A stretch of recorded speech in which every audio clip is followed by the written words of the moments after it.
పిత పుత్ర పవిత్రాత్మ నామమున ఆమెన్.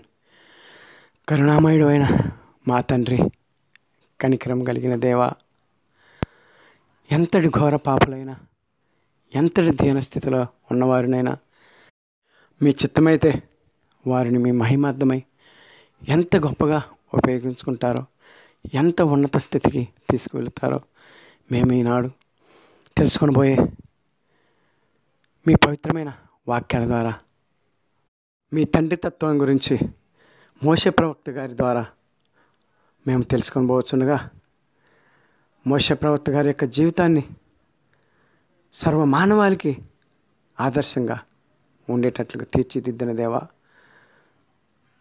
మాకు కూడా అంత గొప్పగా కాకపోయినా కనీసం మేమిప్పుడు వినబోయే మీ పవిత్ర వాక్యాలైన మీ యొక్క చరిత్రను గురించి, తండ్రి దేవుని చరిత్ర, మోషే ప్రవక్త అను పాఠ్యాంశం ద్వారా నేర్చుకున్న విషయములలో ఒక్క అంశమునైనా అలవర్చుకునే తత్వాన్ని మాకు ప్రసాదిస్తూ మీ కృపకు మమ్మలను పాత్రలను చేయమని మేము బ్రతిమాలి ప్రార్థిస్తున్నాం తండ్రి.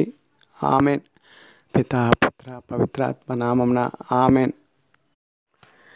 గౌరవనీయులైన యూట్యూబ్ వీక్షకులారా, మీకు నేను ఉన్నవాడను, నేనే అను యావే దేవుని పవిత్ర నామమున మీకందరికీ శుభములు పలుకుతున్నాను. గౌరవనీయులారా, నాడు తండ్రి దేవుడు మోషే ప్రవక్త గారిని యోరేబు కొండ వద్దకు తనను ఆరాధించుటకు పిలిచిన విధముగా ఈరోజు మనలను ఈ యూట్యూబ్లోని 3P ఛానల్ ద్వారా, అనగా పిత పుత్ర పవిత్రాత్మ అను ఛానల్ ద్వారా తన చరిత్ర తెలుసుకుంటూ ఆహ్వానిస్తున్నారు. కావున మనమందరము వారి పవిత్ర చరిత్ర గురించి తెలుసుకొని స్తుతించుకుంటూ వారి పవిత్ర నామమును మది నిండా హృదయ నిండా ఈ దేహ పర్యంతము నింపుకొని మీరు, నేను, మీ కుటుంబ సభ్యులు, బంధువులు, మిత్రులు, మీ శ్రేయోభిలాషులు ఈ ఛానల్ను సబ్స్క్రైబ్ చేసుకొని అందరము ఆ ఇజ్రాయేల్ ప్రజల వలె ధన్యులమగుదాం. ఈ పాఠమును వినబోయే ముందు తండ్రి దేవుని దీవెనలకై శిరస్సులు వంచి కరములు మోడ్చి మోకరిల్లి ప్రార్థిద్దాం. ప్రార్థన. తండ్రి దేవా, పరిశుద్ధుడా, ఉన్నవాడా, ఉంటున్నవాడా, నీకు నీవై ఉండువాడా, సమస్తమును నీ చిత్తానుసారముగా నీ మహిమార్థమై కలుగజేయవాడా, నీవు లేక ఏమీ లేదు, కానీ ఏమీ లేకున్నా నీవై ఉండువాడా. మానవ ప్రపంచంలో వేల కోట్ల ప్రజలందరూ మీ ప్రేమామృత ఫలితాలే ఈ మా అందరి జీవితాలు. మీ మహిమాన్విత క్రియలకు నిదర్శనము. ఈ సత్యాన్ని, మీ గొప్పతనాన్ని, మీ దైవత్వాన్ని గురించి కించిత్తైన ఈనాటి 6వ పాఠంలో తెలుసుకొని ధన్యులమయ్యే భాగ్యాన్ని మాకు అనుగ్రహించండి తండ్రి, అనుగ్రహించండి. ఆమెన్. గౌరవనీయులైన తండ్రి దేవుని ప్రియబిడ్డలారా, ఇప్పుడు మనం విషయానికి వద్దాం. ఏంటి ఆ విషయం అంటే, ఈనాటి దేవుని సందేశం ప్రకారం మోషే అను వ్యక్తి 80 సంవత్సరాల క్రితం వయసులో ఫారో రాజు కుమార్తెకు నైలు నది ప్రవాహంలో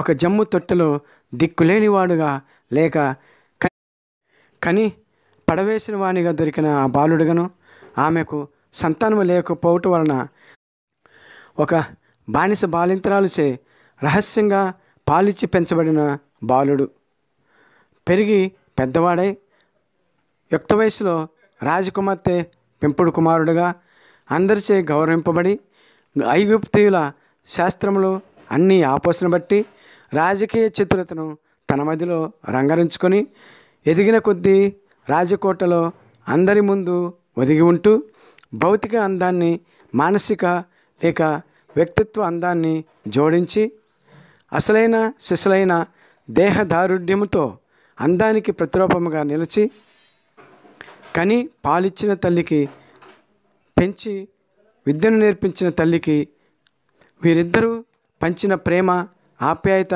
అనురాగము అణకువలకు ప్రతిరూపముగా 6.5 అడుగుల రూపంలో ఫారో రాజు కోటలో విహరించిన మోషే పాపమెరుగని రాజకోటను మించి లోకమెరుగని నిండైన దేహదారుఢ్యం కలిగిన ఆజానుబాహుడై వెలిగిన మోషే 40 సంవత్సరం తర్వాత నరహత్యతో మనస్కుడై తన ప్రజల మధ్య అనగా ఇజ్రాయేల్ ప్రజల మధ్య ఒంటరిగా రెండవ మారు తిరుగాడుతున్న సమయంలో తన జాతీయులు ఇద్దరు హెబ్రీలు కొట్టుకుంటున్న సమయంలో వారి ఇరువురిని వారించబోగా వారిలో ఒకడు మోషే చేసిన హత్యను బయటపెట్టగా అప్పటి వరకు ఎవ్వరూ చూడలేదు, ఎవ్వరికి తను చేసిన హత్యను గురించి తెలియదు అనుకున్న మోషే ఆ రెండవ వ్యక్తి బయటపెట్టిన తన హత్య చేసిన ఉదాంతాన్ని విని బెంబేలెత్తిపోయిన మోషే ఫరో రాజు మరణశిక్ష విధించే లోపు ఐగుప్తు నుండి తన కన్య తల్లిదండ్రుల నుండి పెంచిన అమ్మను విడిచి పెరిగిన రాజకోటకు అందనంత దూరంగా విదేశమైన మిద్యాను దేశానికి పారిపోయిన మోషే మిద్యాను దేశంలో రవూయేలు అను 7 కుమార్తెలు కలిగిన ఒక యాజకుని ఇంట ఉండి ఆ 7 కుమార్తెల్లో సిస్సోరు అను ఆమెను ఇల్లరికపు వివాహం చేసుకొని గెర్షోము అను బిడ్డకు తండ్రి అయ్యాడు. అలా హత్యతో మొత్తం జీవితమే తారుమారై రాజయోగపు అత్యున్నత జీవితం కోల్పోయి గొర్రెల కాపరిగా అతి సామాన్యంగా తల్లక్రిందులైన జీవితాన్ని గడుపుతున్న మోషే జీవితం 3వ భాగంలో 4 పదుల వయసులో అనగా 80 సంవత్సరముల వయసులో మోషే జీవితం ఈ భూమిపై ఏ నరమానవుడు ఊహించలేని, ఏ చరిత్రలో రాయబడని, ఏ వ్యక్తి జీవించిన విధంగా మోషే జీవితాన్ని మలుపు తిప్పారు. ఆ మండే పొద నుండి ప్రకాశించిన దేవుడు ఏ జాతి నుండి అయితే బెదిరిపోయి వచ్చాడో ఆ జాతినే దేవుని ఆజ్ఞ ప్రకారం నడిపించుటకు, ఏ రాజు నుండి మరణశిక్షను తప్పించుకొని మిద్యానుకు పారిపోయాడో ఆ రాజును, ఆ రాజ్య ప్రజలను గడగడలాడించాడు. మరణాల నుండి బయటపడుటకు తిరిగి మోషేనే ఆ రాజ్య ప్రజలు బ్రతిమలాడేటంతగా అనగా ఐగుప్తీయులు వారు వణిగిపోయారంటే మోషేకు తన శక్తులను ఆ మండే పొద నుండి దేవుడు అనుగ్రహిస్తాడని మోషే కలలో కూడా ఊహించి ఉండడు. అంతేకాకుండా ఇజ్రాయేల్ ప్రజల కష్టం ద్వారా ఐగుప్తీయులు సంపాదించిన బంగారు మరియు విలువైన నగలను తిరిగి ఇజ్రాయేలీయులకు దేవుడైన తనను ఆరాధించుకోవాలను సాకుతో ఇప్పించటం, అది కూడా ఇజ్రాయేల్ ప్రజలు తన జాతే అయినా తనకెవరూ తెలియదు, ఎవరికి తను తెలియదు.